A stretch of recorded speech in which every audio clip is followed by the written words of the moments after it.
ഉൽപ്പത്തി പുസ്തകം അദ്ധ്യായം 32. യാക്കോബ് തിരിച്ചു വരുന്നു.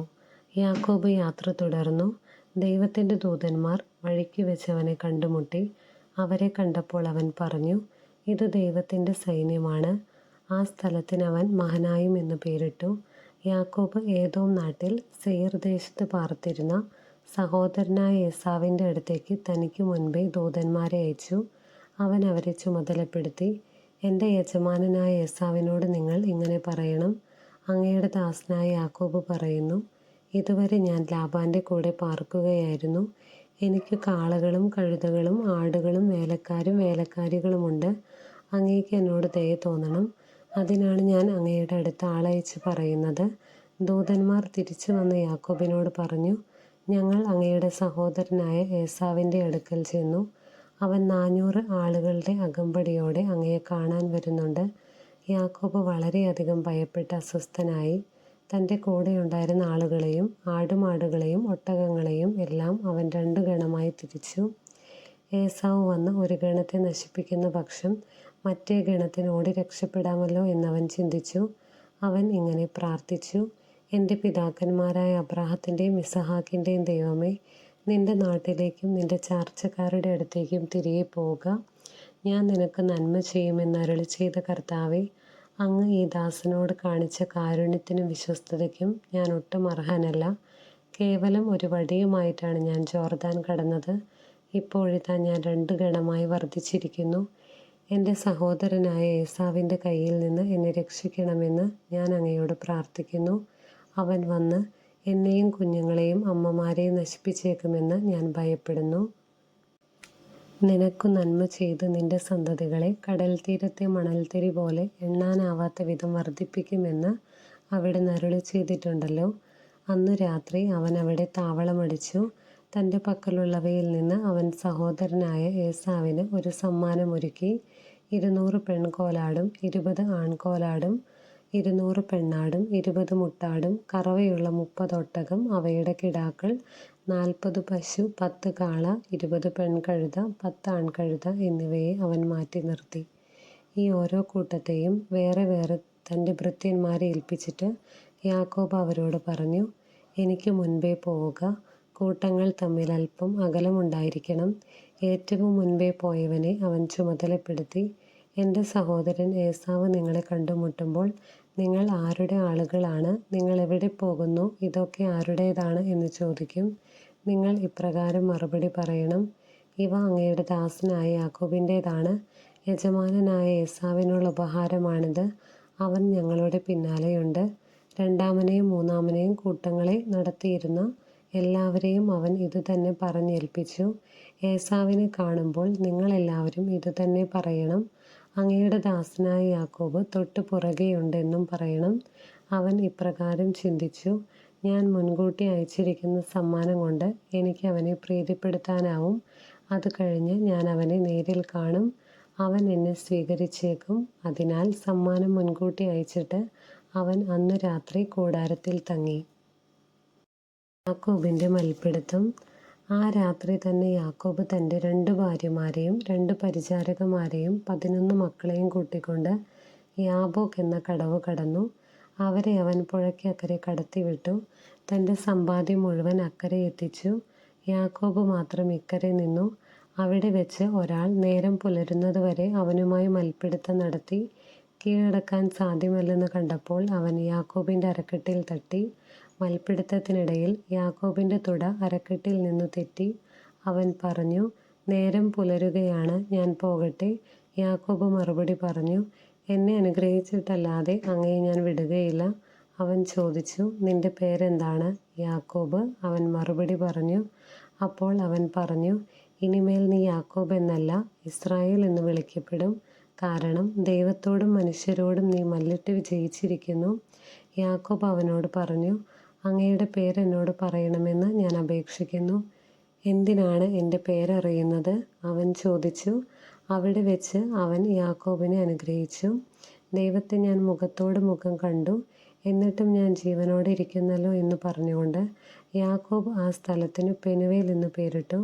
അവൻ പെനുവേൽ കടന്നപ്പോഴേക്കും സൂര്യൻ ഉദിച്ചു. ഉണക്ക് നിമിത്തം അവൻ ഞൊണ്ടുന്നുണ്ടായിരുന്നു. അവിടുന്ന് യാക്കോബിൻ്റെ അരക്കെട്ടിൽ തട്ടിയതുകൊണ്ട് തുടയും അരയും തമ്മിൽ ബന്ധിപ്പിക്കുന്ന സ്നായു ഇസ്രായേൽക്കാർ ഇന്നും ഭക്ഷിക്കാറില്ല. അധ്യായം 33. ഏസാവിനെ കണ്ടുമുട്ടുന്നു. യാക്കോബ് തലയുയർത്തി നോക്കിയപ്പോൾ ഏസാവ് 400 പേരുടെ അകമ്പടിയോടെ വരുന്നത് കണ്ടു. ഉടനെ യാക്കോബ് മക്കളെ വേർതിരിച്ച് ലേയായുടെയും റാഹേലിൻ്റെയും 2 പരിചാരികമാരുടെയും അടുക്കലായി നിർത്തി. അവൻ പരിചാരികമാരെയും അവരുടെ മക്കളെയും മുൻപിലും ലേയായെയും മക്കളെയും അതിനു പിറകിലും റാഹേലിനെയും ജോസഫിനെയും ഏറ്റവും പുറകിലും നിർത്തി. അവൻ അവരുടെ മുൻപേ നടന്നു. സഹോദരൻ്റെ അടുത്തെത്തുവോളം 7 തവണ നിലമുട്ടി താണു വണങ്ങി. ഏസാവാകട്ടെ ഓടിച്ചെന്ന് അവനെ കെട്ടിപ്പിടിച്ച് ചുംബിച്ചു. ഇരുവരും കരഞ്ഞു. ഏസാവ് തലയുയർത്തി നോക്കിയപ്പോൾ സ്ത്രീകളെയും കുട്ടികളെയും കണ്ടു. അവൻ ചോദിച്ചു, നിന്റെ കൂടെ കാണുന്ന ഇവരൊക്കെ ആരാണ്? യാക്കോബ് മറുപടി പറഞ്ഞു, അങ്ങയുടെ ഈ ദാസന് ദൈവം കനിഞ്ഞു നൽകിയിരിക്കുന്ന മക്കളാണ്. അപ്പോൾ പരിചാരികമാരും അവരുടെ മക്കളും അടുത്തു ചെന്ന് ഏസാവിനെ വണങ്ങി.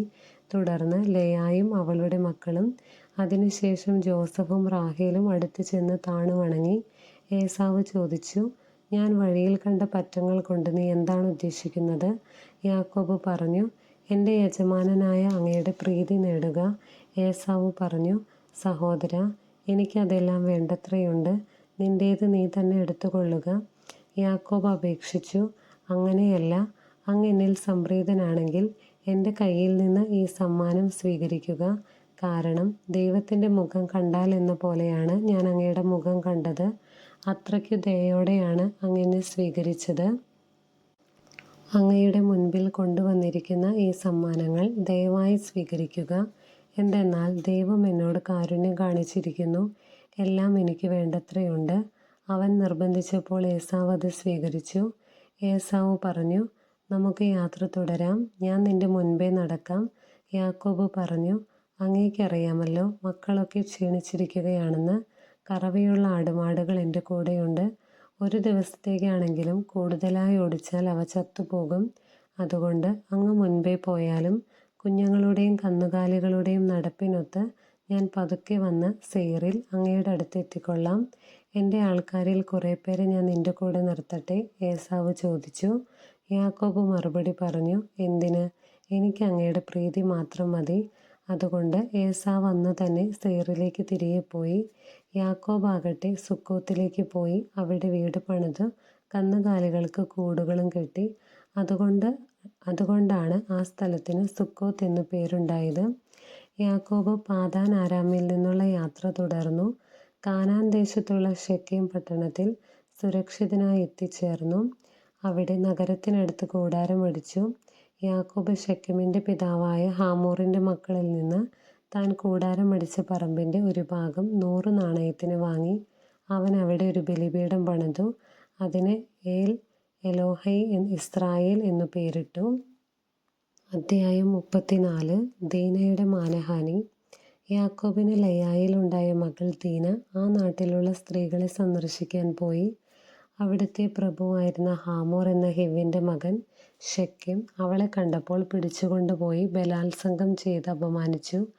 അവൻ്റെ ഹൃദയം യാക്കോബിൻ്റെ മകളായ ദീനയിൽ ലയിച്ചു ചേർന്നു. അവൻ അവളെ അതിരറ്റു സ്നേഹിച്ചു. സ്നേഹവായ്പോടെ അവൻ അവളോട് സംസാരിച്ചു. ശെഖേം തൻ്റെ പിതാവായ ഹാമോറിനോട് പറഞ്ഞു, ആ പെൺകുട്ടിയെ എനിക്ക് ഭാര്യയായി തരണം. തൻ്റെ മകളായ ദീനയെ ശെഖേം മാനഭംഗപ്പെടുത്തിയെന്ന വിവരം യാക്കോബ് അറിഞ്ഞു. പുത്രന്മാരെല്ലാവരും വയലിൽ കാലികളുടെ കൂടെ ആയിരുന്നതുകൊണ്ട് അവർ തിരിച്ചെത്തും വരെ അവൻ ക്ഷമിച്ചിരുന്നു. ശെഖേമിൻ്റെ പിതാവായ ഹാമോർ യാക്കോബിനോട് സംസാരിക്കാനായി വന്നു. വിവരമറിഞ്ഞ് യാക്കോബിൻ്റെ പുത്രന്മാർ വയലിൽ നിന്ന് തിരിച്ചെത്തി. അവർക്ക് രോഷവും അമർഷവും ഉണ്ടായി. കാരണം യാക്കോബിൻ്റെ മകളെ ബലാത്സംഗം ചെയ്തതുവഴി ശെഖേം ഇസ്രായേലിന് നിഷിദ്ധമായ മ്ലേച്ഛതയാണ് പ്രവർത്തിച്ചത്. എന്നാൽ ഹാമോർ അവരോട് പറഞ്ഞു, എൻ്റെ മകനായ ശെഖേമിൻ്റെ ഹൃദയം നിങ്ങളുടെ മകൾക്ക് വേണ്ടി ദാഹിക്കുന്നു. ദയചെയ്ത് അവളെ അവന് ഭാര്യയായി നൽകണം. ഞങ്ങളുമായി വിവാഹബന്ധത്തിൽ ഏർപ്പെടുക. നിങ്ങളുടെ പെൺകുട്ടികളെ ഞങ്ങൾക്ക് തരിക. ഞങ്ങളുടെ പെൺകുട്ടികളെ നിങ്ങളും സ്വീകരിക്കുക, ഞങ്ങളുടെ കൂടെ പാർക്കുക. ഈ നാട്ടിൽ നിങ്ങൾക്ക് സ്വാതന്ത്ര്യമുണ്ടായിരിക്കും. നിങ്ങൾക്ക് ഇവിടെ പാർത്ത് തൊഴിൽ ചെയ്യുകയും സമ്പാദ്യമുണ്ടാക്കുകയും ചെയ്യാം. ശെഖേം ദീനയുടെ പിതാവിനോടും സഹോദരന്മാരോടുമായി പറഞ്ഞു, ദയോടെ നിങ്ങൾ എന്നോട് പെരുമാറണം. നിങ്ങൾ ചോദിക്കുന്നത് ഞാൻ നിങ്ങൾക്ക് തരാം. സ്ത്രീധനമായോ വിവാഹസമ്മാനമായോ നിങ്ങൾ ചോദിക്കുന്നതെന്തും തരാൻ ഞാൻ ഒരുക്കമാണ്. പെൺകുട്ടിയെ എനിക്ക് ഭാര്യയായി തരണം.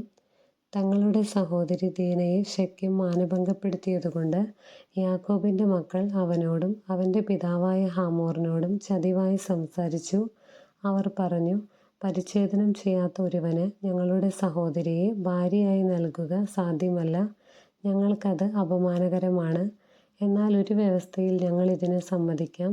നിങ്ങളുടെ പുരുഷന്മാരെല്ലാം പരിച്ഛേദനം ചെയ്ത് ഞങ്ങളെപ്പോലെയാകണം.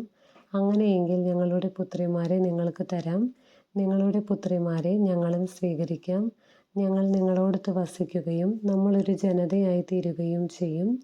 ഞങ്ങൾ പറയുന്നതനുസരിച്ച് പരിച്ഛേദനം ചെയ്യാൻ നിങ്ങൾ ഒരുക്കമല്ലെങ്കിൽ ഞങ്ങളുടെ മകളെയും കൊണ്ട് ഞങ്ങൾ സ്ഥലം വിടും.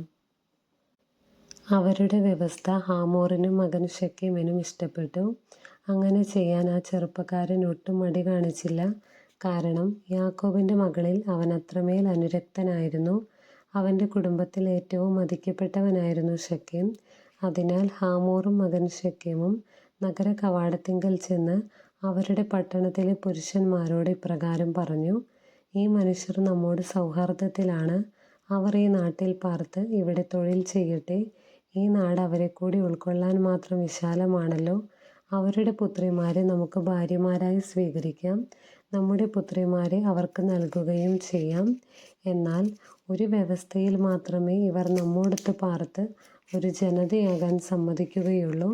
നമ്മുടെ പുരുഷന്മാരെല്ലാം അവരെപ്പോലെ പരിച്ഛേദനം ചെയ്യണം. അവരുടെ സമ്പത്തും കന്നുകാലികളും മറ്റു മൃഗങ്ങളുമൊക്കെ നമ്മുടേതാവില്ലേ? നമുക്കിത് സമ്മതിക്കാം. എങ്കിൽ അവർ നമ്മുടെ കൂടെ താമസിക്കും. പട്ടണത്തിലെ പുരുഷന്മാരെല്ലാം ഹമോറിൻ്റെയും മകൻ ശെഖേമിൻ്റെയും വാക്കുകൾ കേട്ട് പരിച്ഛേദനം ചെയ്തു. 3-ാം ദിവസം അവർ വേദനിച്ചിരുന്നപ്പോൾ ദീനയുടെ സഹോദരന്മാരും യാക്കോബിൻ്റെ പുത്രന്മാരുമായ ശിമയോനും ലേവിയും വാളെടുത്ത് അപ്രതീക്ഷിതമായി നഗരത്തിൽ കടന്ന് പുരുഷന്മാരെയെല്ലാം വധിച്ചു. ഹമോറിനെയും മകൻ ശെഖേമിനെയും അവർ വാളിനിരയാക്കി. ശെഖേമിൻ്റെ വീട്ടിൽ നിന്ന് ദീനയെ വീണ്ടെടുത്ത് അവർ തിരിച്ചുപോയി. തങ്ങളുടെ സഹോദരിയെ മാനഭംഗപ്പെടുത്തിയതിൻ്റെ പേരിൽ യാക്കോബിൻ്റെ മക്കൾ മരിച്ചു കിടന്നവരുടെ ഇടയിലൂടെ ചെന്ന് നഗരം കൊള്ളയടിച്ചു. അവരുടെ ആടുമാടുകളെയും കഴുതകളെയും നഗരത്തിലും വയലിലും ഉണ്ടായിരുന്ന സകലത്തെയും അവർ അപഹരിച്ചു. അവരുടെ സ്വത്തും വീട്ടുവകകളൊക്കെയും യാക്കോബിൻ്റെ മക്കൾ കൈവശപ്പെടുത്തി. കുഞ്ഞുങ്ങളെയും സ്ത്രീകളെയും പിടിച്ചുകൊണ്ടു പോവുകയും ചെയ്തു. അപ്പോൾ യാക്കോബ് ശിമയോനെയും ലേവിയെയും വിളിച്ചിങ്ങനെ പറഞ്ഞു, ഇന്നാട്ടുകാരായ കാനാൻകാരുടെയും പെരിസ്യരുടെയും മുൻപിൽ നിങ്ങൾ എനിക്ക് ദുഷ്കീർത്തി വരുത്തിയിരിക്കുന്നു. എനിക്ക് ആൾബലം കുറവാണ്. അവരൊന്നിച്ചുകൂടി എന്നെ ആക്രമിച്ചാൽ ഞാൻ തകർന്നു പോകും. ഞാനും കുടുംബവും നശിക്കും. അവർ ചോദിച്ചു, ഒരു വേശ്യയോടെന്ന പോലെ അവൻ ഞങ്ങളുടെ സഹോദരിയോട് പെരുമാറിയതെന്തിന്?